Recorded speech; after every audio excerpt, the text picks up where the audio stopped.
এই রাস্তায় আর ক্রস করে বাদে একটু ফ্লাড হয় কেন? আমরা পাহাড়ে গাছ কেটে ফেলেছি। যত নদীর উৎস কোথায়? যত নদীর উৎস, সব নদীর উৎস কিন্তু পাহাড়। ঠিক, যত নদী দেখবেন পৃথিবীতে সব নদীর উৎস পাহাড়। তো পাহাড়ের যখন জল পড়বে, সে যখন বৃষ্টি হবে, সে বৃষ্টি যদি গাছ না থাকে, সেই গাছ না থাকলে মাটিকে কে আটকাবে? মাটি ঘর ঘর করে চলে আসবে নদীতে, ফ্লাড হচ্ছে। অতিবৃষ্টি, আমার বৃষ্টি হচ্ছে না, এই যে গাছ না থাকার কারণে এইটা। তো এই জন্য আমাদের এই জিনিসগুলো আটকানোর জন্য আমরা এই প্ল্যান করছি, এবং এটা 21-22 থেকে শুরু হয়েছে। 21-22 থেকে শুরু হয়েছে, সারা ভারতে শুরু হয়েছে। এবং আমরা এই রাজ্যে 18টা মহকুমায় মোট 48টা প্রকল্প আমাদের রয়েছে। এর মধ্যে একটা হেজামারা পূর্ব নওগাঁতে আছে, মালদায় রয়েছে, এরকম সারা রাজ্যে আমাদের 48টা প্রকল্প রয়েছে। 48টার মধ্যে এটাও এখন ঢুকেছে। তো এবার এটা কি ওয়াটারশেড 2, এর আগে 1 ছিল, 1 এবার 2, এখন মার্চ মাসের পরে আবার হবে 3। তাহলে আরেকবার নতুন করে আমরা কিছু করবো। এর পরে আমাদের প্ল্যান হলো কাইলুরি ছড়াকে পুনরুজ্জীবিত। এই ছড়া আপনারা দেখেছেন কি অবস্থা, যে পুনরুদ্ধার করতে হবে, জল আটকেও রাখতে পারছে না। পুনরুদ্ধার করে এখানে আমাদের প্ল্যানিং, এখানে যেন আমাদের কি করতে পারি আমরা, যাতে এখানে আমরা এই জায়গায় প্ল্যান করেছি যে এখানে আমরা পরে চলে যাচ্ছে, তা কোথায় আটকাবেন? তাহলে পুকুর কাটতে হবে। বৃষ্টির জল সংরক্ষণ, বৃষ্টি হচ্ছে, বৃষ্টির জল চলে যাচ্ছে, তাকে আটকে রাখতে হবে। কি দরকার? সংরক্ষণ করতে হবে, পুকুর কাটতে হবে, জলাশয় সৃষ্টি করতে হবে। আপনারা যখন মোবাইল রিচার্জ করেন, ওই মাটির গ্রাউন্ড ওয়াটার রিচার্জ, এখন আপনারা মোবাইলে রিচার্জ করেন না, রিচার্জ কয়দিন পরে ওই জলটাকে রিচার্জ করতে হবে, না চলে যাবে। এই করে আমরা প্ল্যান করছি। তাহলে এগুলির জন্য সবচেয়ে কি, এবং জানেন একটা তথ্য দেখা গেছে, গুরুত্ব দিচ্ছি।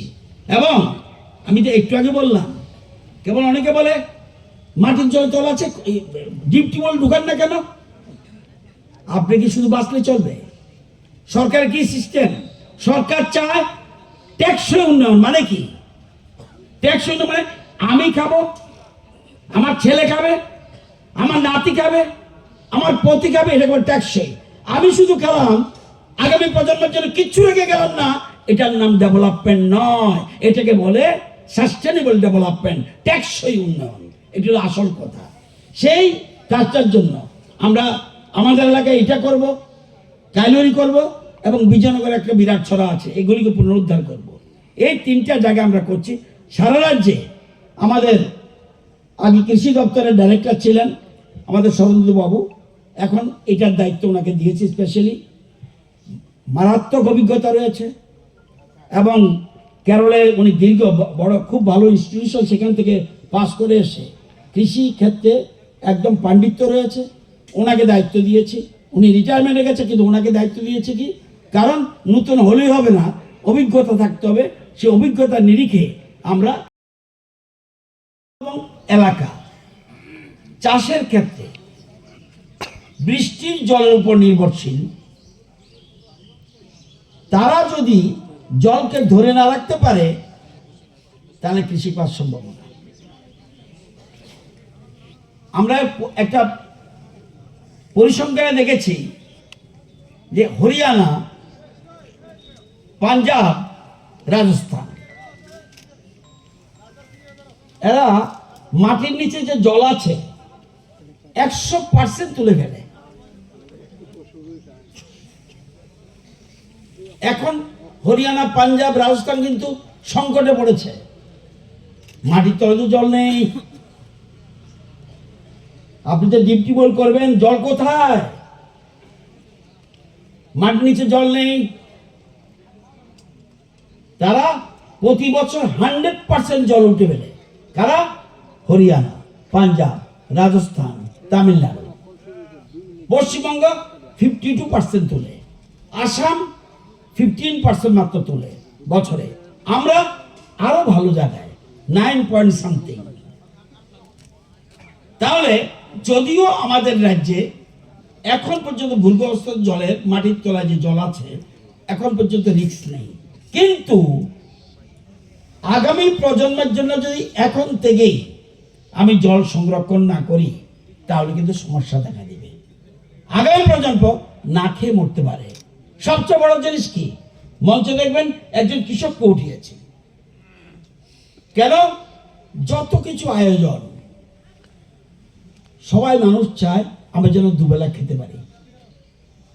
তো কৃষক যদি চাষ না করে তাহলে আপনি খাবেন কোত্থেকে? এত স্টাইল করে বসলেও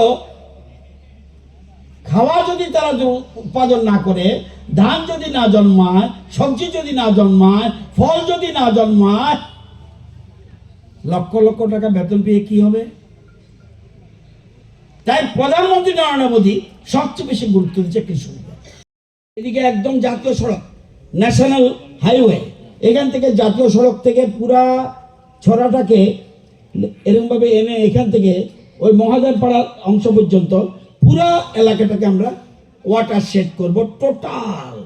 এবং সেখানে এর পাশে থাকবে ইকোট্যুরিজম, খোলা জিম থাকবে, ওপেন জিম, শিশুদের খেলার মাঠের ব্যবস্থা আমরা চিন্তা করছি, জনকল্যাণমূলক পরিকাঠামো। আজকে ভূমি পূজন হয়েছে এবং কালকের থেকে শুরু হবে শ্রমদান। এভাবে ধীরে ধীরে ধীরে ধীরে আমরা করছি এবং বনায়ন সৃষ্টি করছে। এই যে ওয়াটারশেড প্রকল্পের মূল উদ্দেশ্য বনায়ন সৃষ্টি করো, জলাভূমি সৃষ্টি করো, জল সংরক্ষণ করে আটকে রাখো, সেলফ হেল্প গ্রুপকে আরও বেশি সাহায্য করো, পঞ্চায়েত প্রতিনিধিরা যুবসভার জন্য ইনক্লুড হয়। এবং এর সাথে আমরা শুধুমাত্র এটা যেমন করছি, আবার কারো কাউরে আমরা পশুপালন পোলট্রি দিচ্ছি, শুয়োরের ছানা দিচ্ছি, আবার বাগান তৈরি করে দিচ্ছি, রাবার বাগান করছে, আর কেউ পাম অয়েল করছে। এটার জন্য ব্যবস্থা হচ্ছে, এই জন্য প্রভিশন ট্যাক্সের টাকা এবং ট্যাক্সই কৃষি ব্যবস্থা, অর্থাৎ এটাকে আমরা ট্যাক্সই এই ব্যবস্থা আমরা করতে যাচ্ছি। তো এইগুলির জন্য আমরা আজকে এখানে একটা ভূমি পূজন করে আমরা শুরু করছি।